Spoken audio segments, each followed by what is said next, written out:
O juiz corrupto. Uma pintura do século XVI que mostra o esfolamento vivo de um juiz corrupto chamado Cisâmines no ano 500 a.C. chama bastante atenção e chega a causar horror. Cisâmines era um juiz real da corte que trabalhava para o rei e se corrompeu na época de Cambises II na Pérsia. Repito, ano 500 a.C. Foi descoberto que o juiz Cisâmines aceitou suborno no tribunal.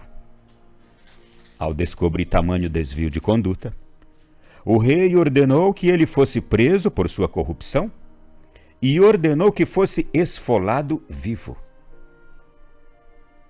Esfolar quer dizer tirar-lhe a pele. Antes de proferir a sentença, o rei perguntou ao juiz corrupto Cisâmines quem ele desejava para sucedê-lo. Cisâmines, em sua ganância, escolheu o seu filho, Otânies. O rei concordou e nomeou Otânies para substituir o pai. O rei, após sentenciar, determinou que a pele removida do corpo de Cisâmines fosse usada para estofar o assento em que o novo juiz se sentaria no tribunal, para lembrá-lo das consequências da corrupção. Otânies, em suas deliberações, lembraria sempre que estava sentado em cima da pele do seu pai, executado por desvio de conduta. E isso ajudou a garantir justiça e equidade em todas as suas audiências, deliberações e sentenças.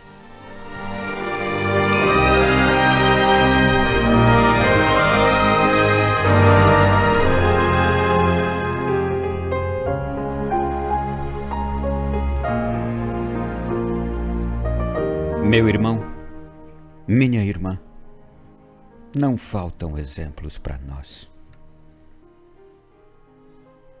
Nós não temos nada do que nos queixar, porque exemplos a gente tem de tudo.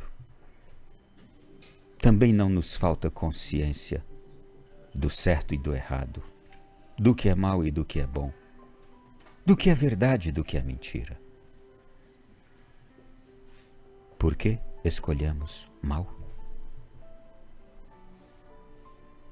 Gente, este fato que aqui trago hoje, esfolamento de um juiz vivo. Poderia o mesmo termo também esfoladura. O esfolamento é um método cruel. É um método de tortura e de execução lento e doloroso. Quem agora nos acompanha pelo canal do YouTube, canal Canção Nova Brasília, a gente vai mostrar ali a pintura do século XVI a qual me referi. Essa pintura foi feita 2100 anos depois, século XVI, sim, 2100 anos depois deste episódio. Uma pintura do século XVI que mostra esse esfolamento desse juiz do ano 500 a.C. A foto está ali agora. Quem quiser entrar, você vai ver como é feito o método do esfolamento. É terrível, é uma tortura, é uma execução lenta, dolorosa, na qual a pele de uma pessoa é removida do corpo. E tem até especialista nisso. Ou tinha naquela época, graças a Deus que não acontece isso mais em nossos dias. E geralmente tenta-se manter a parte removida da pele intacta. Você já viu como é que se tira couro de animal? De boi, de caprinos? Já viu aqueles couros estirados na rua, no chão, pendurados em paredes? No Nordeste é muito comum a gente ver couro esticado. O esfolamento humano naquela época, era para preservar a pele tal qual. E veja por que de tamanha crueldade. Porque a corrupção era considerada um mal tão grande quanto uma crueldade do método do esfolamento. Meu Deus, a corrupção é uma tortura. É um mal também este, abominável. E que lamentavelmente foi se tornando comum. Hoje é comum você olhar para uma pessoa que é olhar para um ladrão. É comum você saber de alguém que desviou recurso público. Alguém que roubou um grande grupo. Alguém que roubou uma cooperativa, uma associação, uma fundação. A gente trata isso como se fossem coisas normais, porque de tanto acontecer foi se normalizando. Meu irmão, minha irmã, a Bíblia condena a corrupção em diversas passagens e destaca seus efeitos negativos, tanto em nível individual quanto social, para um grande número de pessoas. Ela associa a corrupção com injustiça, ganância, desonestidade, opressão. Mas a Bíblia também enfatiza a importância da retidão, da justiça, do temor a Deus. No livro do Êxodo, capítulo 23, versículo 8, e no provérbio 15, 27, a gente vê a condenação à aceitação de subornos. Quem aceita suborno está na Bíblia. Pessoa que aceita suborno está na Bíblia. É uma pessoa condenada pela palavra de Deus. Por quê? Porque o suborno, ele cega um juiz e ele desvia a justiça. O suborno cegou o juiz Cisâmines aqui. E naquela época, o método de punir um corrupto, você viu, esfolamento. Provérbio 29, versículo 4 diz que com justiça se exalta uma nação, se eleva uma nação. Mas a corrupção é uma vergonha para qualquer povo. Fico pensando, será que nós nos tornamos uma nação sem vergonha? Se a corrupção é uma vergonha para um povo e a gente se acostumou de ser uma nação sem vergonha? O rei Davi, embora tenha cometido erros, ele demonstrou arrependimento, buscou a justiça de Deus, chorou amargamente. Aqui está a maneira de lidarmos com os nossos erros. Arrependermos-nos, chorarmos amargamente e procurar reparar aquele erro que cometemos. O profeta Daniel, ele se destacou exatamente porque era um homem íntegro, fiel a Deus. E mesmo em meio a um ambiente corrupto. O que isso quer dizer? Que seja qual for o ambiente que a gente vive, pode ser o pior ambiente. Você pode ser, por exemplo, porteiro de um cabaré, de um bordel, de uma casa de prostituição. Você pode ser uma pessoa íntegra. Você pode lidar em qualquer ambiente onde a corrupção corre solta, mas você pode ser uma pessoa íntegra. Profeta Daniel para você. Ele se destacou em integridade e fidelidade a Deus, exatamente vivendo num ambiente corrupto.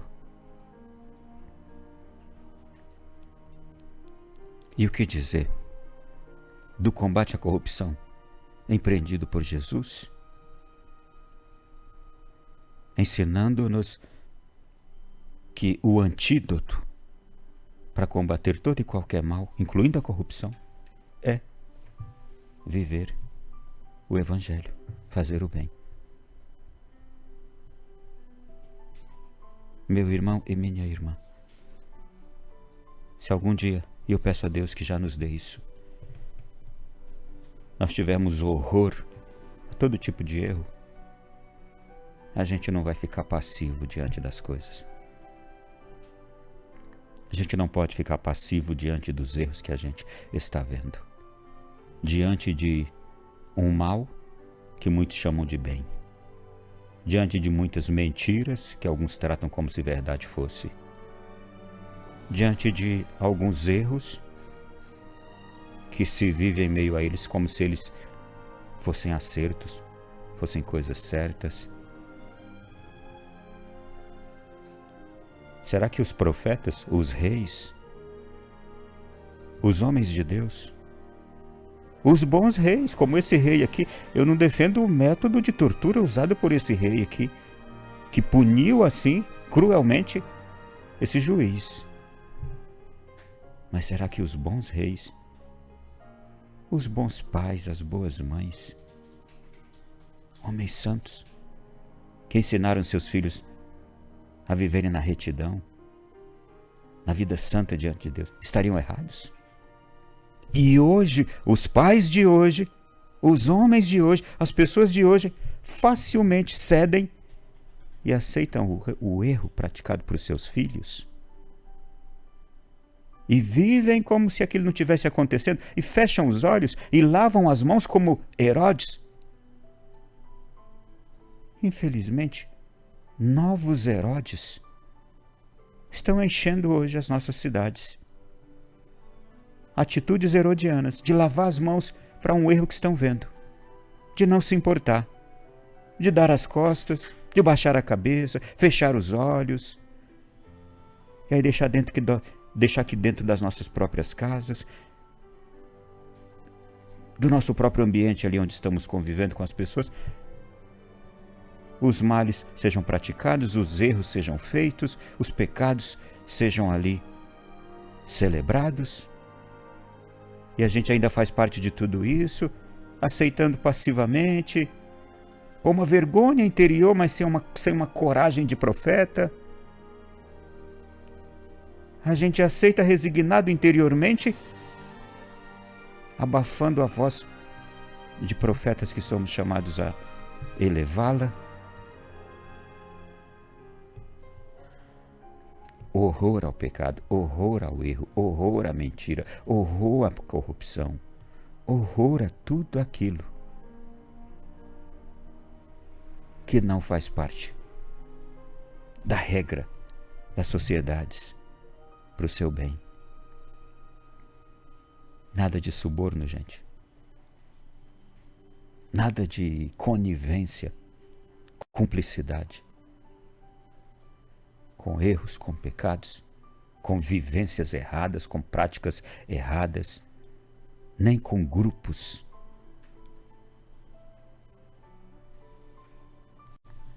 Infelizmente, muitos de nós só pensam no seu próprio umbigo, ou alguns de nós pensam no seu próprio umbigo, e para se preservar, silenciam, deixando acontecer diante dos seus olhos. Erros que prejudicam ao conjunto da sociedade e, digo mais ainda, ao futuro da alma das pessoas que conhecemos e que amamos. A alma de pessoas que amamos está em jogo, o futuro dela, a perdição dela, da alma de pessoas que amamos está em jogo. E a gente, por conivência, cumplicidade ou pura frouxidão, silencia. Dá-nos coragem, Senhor. Dá-nos a coragem dos santos. Dá-nos a coragem das crianças que se tornaram santas, como Maria Gorete, que celebramos ontem, a mártir da pureza. Dá-nos a coragem dos jovens santos, a coragem dos pais de famílias santos. Dá-nos a coragem, Senhor, das mães santas, das virgens santas, dos padres santos, dos bispos e dos papas santos. Muitos desses chegaram a derramar o seu próprio sangue nesta terra, mas não admitiram a conivência com o pecado e com o erro.